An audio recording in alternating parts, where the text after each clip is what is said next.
Recent scandals have brought to light a misogynistic culture perpetuated at St Paul's College at Sydney University. The warden and chairman of St Paul's have stepped down after media attention and calls to redraw the anachronistic legislation governing the colleges. Most recently, a post on St Paul's 2017 Facebook group has surfaced comparing having sex with larger women to harpooning a whale and offering advice on getting a chick to leave your bed in the morning. This controversy comes after a student-run pro-rape Facebook page was discovered in 2009, and St Paul's decision to boycott a review into college culture led by Elizabeth Broderick.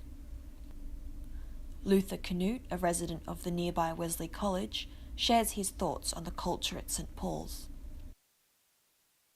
What I've heard and from how I can see it, I can see that you would feel extremely vulnerable being a woman in a building full of men, particularly men who are like in their 20s, like a lot of them play rugby, like testosterone-filled boys, and like considering the culture that is there, like I can see that there would be a lot of issues there. And I would, if I was a woman, I would be like pretty scared of going to Paul's, to be honest, like of stepping foot in there.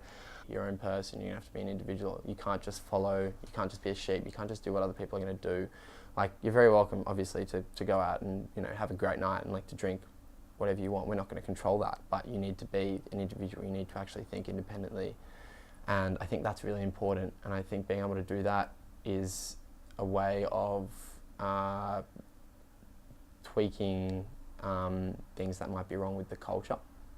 If they want to maintain certain traditions, then that's okay, but there's a difference between maintaining traditions and having the respect that is like 100% necessary in the world that we live today. Like, you know, it's completely different.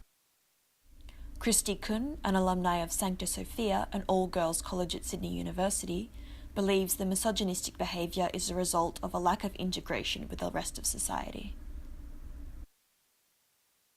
Paul's perpetuates Paul's culture.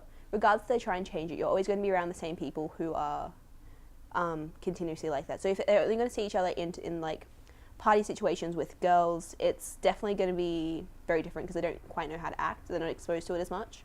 This is Hannah Neal reporting for Dark Matters.